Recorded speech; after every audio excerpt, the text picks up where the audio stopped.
Welcome everyone. Unfortunately, our last version of the build was nerfed and we can no longer spam comets with drain ailments and non-ailment damage. But we are in luck. Thank you to Thymorph for his time and dedication in figuring out another way to activate our CoI loop, and to Suku Yomu for letting me know of his update. They are both great creators and I recommend you check them out. Links below. We are now using Flame Wall instead of Drain Ailments. When Flame Wall is cast, it creates ignited ground, and Solar Orb has a binary condition, meaning the enemy must be stood next to the orb to be ignited. Neither of these effects are a normal ignite, and when they interact, seemingly the ignited ground is causing the Solar Orb to refresh its ignite, and this is causing massive energy generation.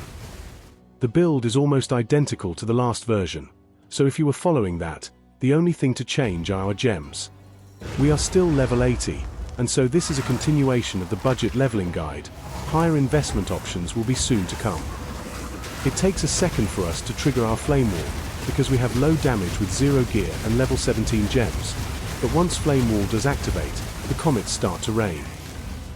This is the exact same character as the last video, with most items costing us 1 exalt, fresh out of the campaign. We have also removed any source of fire resistance reduction, as this is also not having an effect on our ignite magnitude, which means the enemy fire resistance is not being taken into account for our ignites. We have not forgot about Contagion and Essence Drain, and we would still like to use them to help us with our map clear. We also have Despair, with Hex Bloom, to use in the maps, while we save our Hypothermia for bosses or rares. I still suggest herding and grouping the monsters, because we self-cast the Chaos Dots, instead of activating them through CoI, which takes time. We can get the damage out faster and not have to stall, by which point we fall over. I'd like to once again thank all of those who have suggested items and skills, content creators like Thymorph for sharing his ideas, and the whole community for wanting to play this build. I am grateful, and I sincerely apologize for the repeated nerfs by GGG. We are trying to stay on top of it. But if this puts you off, I don't blame you and wish you have fun playing whichever build you choose. It is important that we have at least 3 flame walls in one of our cast on ignites, which is to interact with our self-cast solar orb to rapidly reapply ignites and generate energy.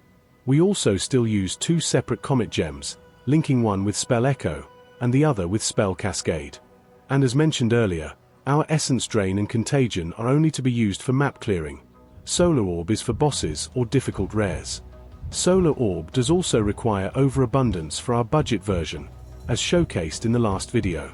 The 2 curses we use for different encounters, Hypothermia with Cursed Ground for bosses, and Despair with Hex Bloom for map clearing. Our gear is the same, focusing on mana and fire resistance, with life regeneration, alongside at least 80 spirit between our body armor and amulet, as well as 2 black flame rings for extra ignite magnitude, which results in extra energy gain for us. We only use Infernal Flame and Demon Form to make it easier to build for our budget playstyle.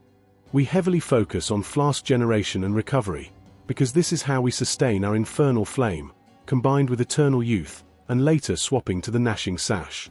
Life on Kill will keep us alive during a map, and Recoup will sustain Demon Form during boss fights. Thanks for watching this quick update, and check out the updated planner in the description. I hope we can have some fun at least for a little while. Take care, until next time.